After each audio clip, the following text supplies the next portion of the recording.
Okay, we are up to the 2011-2012 season, and you'll notice the King's crown and the Kings. And this guy is going to get mentioned today, so I figured now is a good time to wear my Jonathan Quick jersey. Um, in terms of standings, the New York Rangers look excellent this year at 51, 24, and 7. They were 2 points back of the President's Trophy, which was won by the Canucks, and I really desperately wanted the Rangers to win the President's Trophy. Because and it's not the President's Trophy curse or anything like that. I just didn't feel like the Canucks played as well as they had the year before, and it didn't feel right that they were first again. Second in the East was Boston at 49, 29, and 4. My concern was, well, they look better than they did last year. They're going to lose in the playoffs.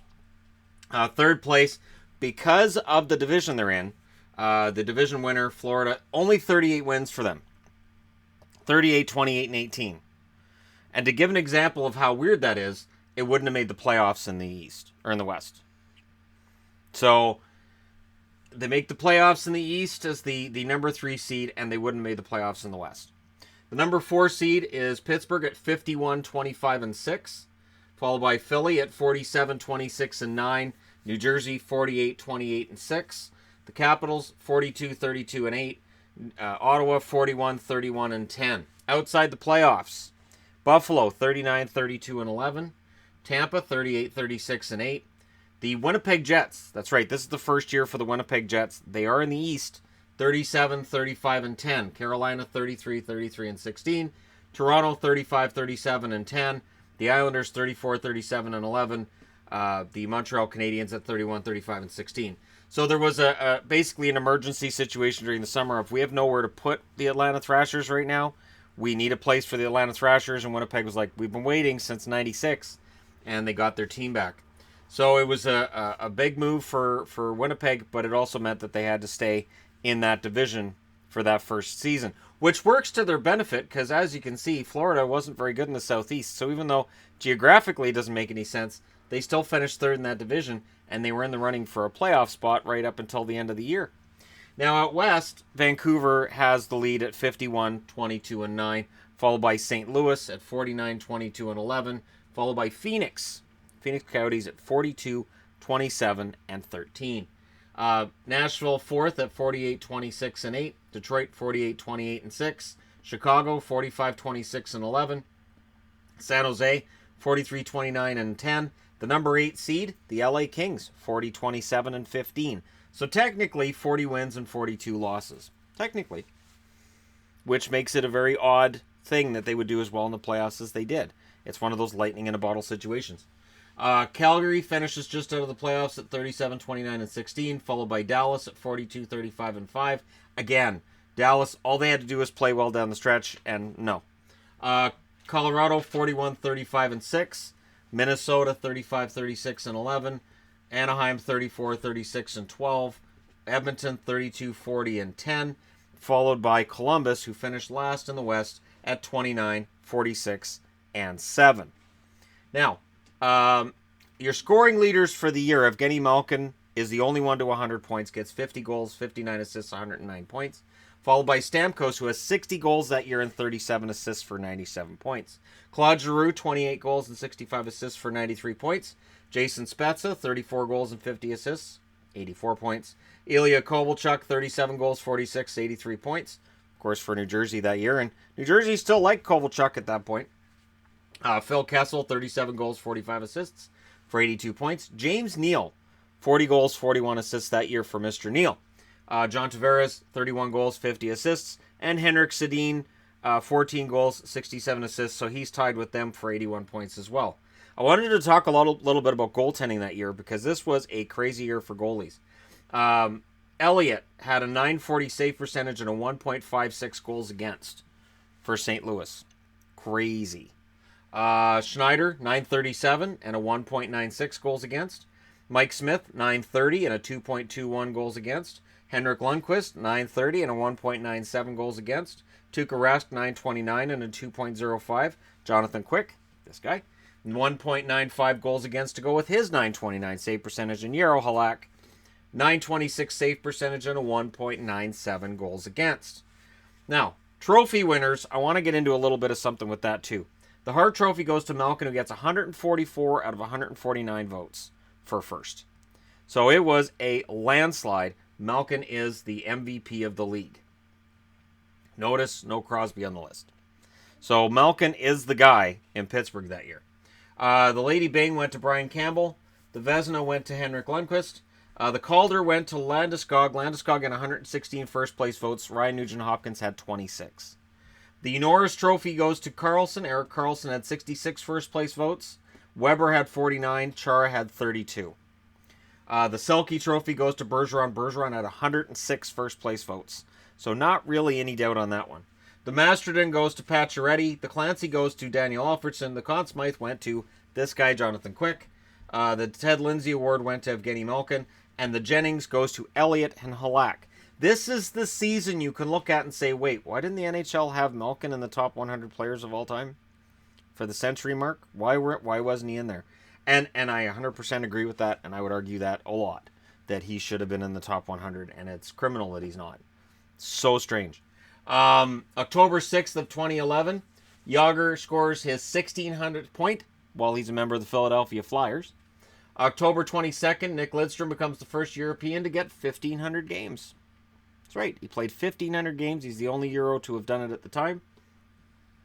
Hossa scores his 400th goal on December 8th. Alfredsson scores his 400th goal on December 30th. And Iginla, not to be outdone, scores his 500th goal on January 7th. On February 14th of 2012, Detroit won its 21st straight home game. I remember that. That was an impressive run by Detroit, a team that really, honestly, went on a lot of impressive runs from then and before then. But the cracks have started to show with Detroit, and we'll see that when we get to the playoffs. March 20th of 2012, Kovalchuk reaches 400 goals as well. So Kovalchuk over 400 goals. Here we are 6 years later, and he's still sitting over 400, not at 500, because of course he went to the KHL. We'll talk about that probably tomorrow. So the playoffs. And the playoffs were kind of unpredictable that year. Number 1 seed New York beats the Ottawa Senators in 7. Number 2 seed Boston lost to Washington in 7. Made me so angry. I was like, the Capitals blow it every year in the playoffs. But of course, when they meet Boston, they don't. Washington's record against Boston is sadly very good. Florida, the number 3 seed, loses to New Jersey in 7. Even though, if you look at it, New Jersey was the better team during the season. But Florida is still the number 3 seed. Pittsburgh, the number 4 seed, loses to Philadelphia in 6. This was the year, of course, that Giroux was a god to Philadelphia fans. And then he did it again this past season where he became a god to their fans again. Out west, Vancouver. This was embarrassing. They lost in 5 to LA. It should have been a sweep. This was embarrassing. Now, I understand LA is going on this incredible run, and I'm wearing their jersey for a very good reason from this year. But for a number 1 team in the NHL, it was a sad, sad effort from the entire Vancouver Canucks roster top to bottom. A team that was trying to get back to the Stanley Cup Final barely won a game in the first round against the number 8 seed, who, yes, they're going to go on an incredible run, but it's just sad. And then what's even sadder is that Vancouver fans tried to argue that it was the toughest test LA had in the West. Yeah, I saw that. They're like, well, yeah, we lost in 5, but, they swept this team and they beat this other one in 5, and we really gave them the toughest challenge. And it's like, oh, you're just embarrassing yourselves. The number 2 seed, St. Louis, beats number 7, San Jose, 4-1. So that's in 5. Phoenix upsets Chicago in 6. Phoenix is the number 3 seed. Chicago's number 6, but nobody thought that Phoenix had a chance against Chicago. And I was very happy to see Phoenix win that series because I love underdogs, and the ultimate underdog to me was always the Coyotes, and that was a happy series for me. And then Nashville also took out Detroit in 5. So Chicago, Detroit, San Jose are out. I was so happy. I'm like, okay, well, there's only one team in the West I don't like that's made it, and that's LA. And as much as I didn't like LA before their series against Vancouver, I really didn't like them after their series against Vancouver, knocking out the Canucks and making them look bad because the Canucks really made themselves look bad in that series. But anyways, I'm like, all right, as long as anybody, St. Louis, Phoenix, and Nashville, whichever one of those 3 teams reaches the final, I'm happy. Just don't let it be LA. But I had a bad feeling because LA was dominant. In the East, the Rangers, who had knocked off the Ottawa Senators, then knock off the Capitals in 7. And I was actually okay with that because I was like, you know what? Ovechkin's not getting a cup. And I know that sounds awful, but that was absolutely my opinion at the time. Like, no cup for Ovi. And it looked like the Capitals could be in free fall. That they're in on their way to at least a retool, not a rebuild because you can't, but a retool. Philadelphia, the number 5 seed, they lost to the number 6 seed, New Jersey, 4-1. But if you look at the standings, there was very little difference between New Jersey and Philly. So while New Jersey's the number 6 seed, they've beaten a number 3 seed who they had a better record than, and they've beaten a team in Philly they had one more win than. So this is an underdog story, but it's different because when you look at their point totals, they had a very good season. So this was a good team going into the playoffs. This was one that had put up 102 points in the regular season. In the West, St. Louis gets swept by LA. So the number 2 seed, St. Louis, they lost in 4 to the LA Kings. And at that point, I didn't know anybody could stop LA and the Kings. I didn't think there was any way it was going to happen. This is a year after Tim Thomas has gone on a tear. Thomas has been fantastic. It is forgotten when you look at what Quick does. Quick eclipses him. Phoenix beats Nashville in 5. So it's like, wow, Phoenix could actually do something this year. And Phoenix-Nashville was kind of fun because I didn't really care who won that series. It was kind of fun to watch, but Phoenix winning it was also, it was amazing. Because this is the Coyotes. You never see this. And this is the kind of run the Coyotes really desperately need to increase fan excitement, and their attendance would go up, and it would help. In the East, in the conference final, the New York Rangers, number 1 seed, they lost to the New Jersey Devils in 6. So now the Rangers with 109 points, Devils with 102, 7-point difference, not huge. And the Devils know the Rangers very, very well. And the Rangers just did not have an answer for what the Devils were doing out there. It was a fantastic run, and the Devils were able to do this with a mix of players. There's no dominant scorer in these playoffs, and we'll get to that. This was not a dominant playoffs for goal scoring. This was chess matches. All these series felt like chess matches. Some of them were very lopsided, but it felt like a chess match the way that it played out. Now, LA, the number 8 seed, they made quick work of the number 3 seeded Phoenix Coyotes. I wrote a 2 next to Phoenix, but they're number 3. They beat them in 5. So this is a series that, again, you look at this and you're like, okay, it's LA and New Jersey.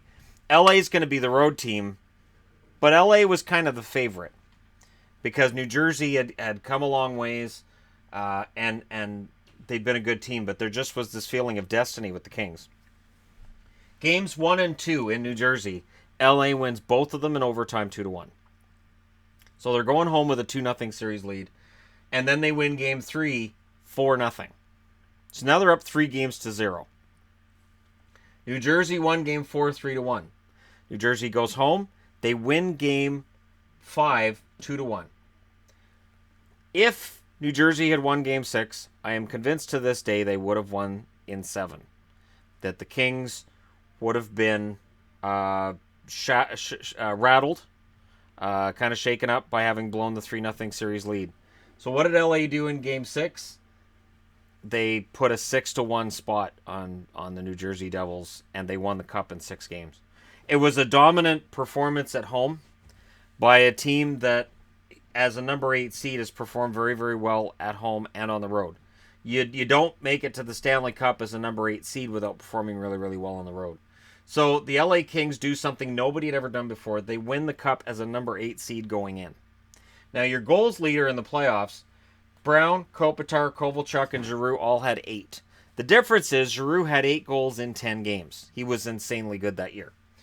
Your assist leaders are Brown, Kopitar, and Doughty with 12. And your points leaders are Brown and Kopitar with 20. So very few points being scored overall in the playoffs. It is a team effort on both sides, although more likely accurate to say it was a huge effort by Jonathan Quick. The best performance I've ever seen a goalie put on in the playoffs. This past year, Marc-Andre Fleury got close to that, but because of the finals and the way that it worked out for Fleury there, I would still say that Quick's performance in 2012 was the best I ever saw a goalie perform. He had 16 wins to the 14 for Brodeur in that year's playoffs, and that was the last playoff performance for Marty Brodeur. He would not make the playoffs again. He had that brief spell for St. Louis, didn't play in the playoffs for them either. And so that was his swan song, and it was quite the swan song. A lot of the reason that New Jersey's run went as it did, I think that the players really rallied around Marty Brodeur, the idea that maybe this is his last chance. And it was a pretty good series all around between LA and New Jersey. New Jersey made it interesting, but in the end, these guys win. So there you go. Let me know your thoughts in the comment section below as always. Don't forget to hit like and subscribe if you're browsing your way through. You just happened upon this video.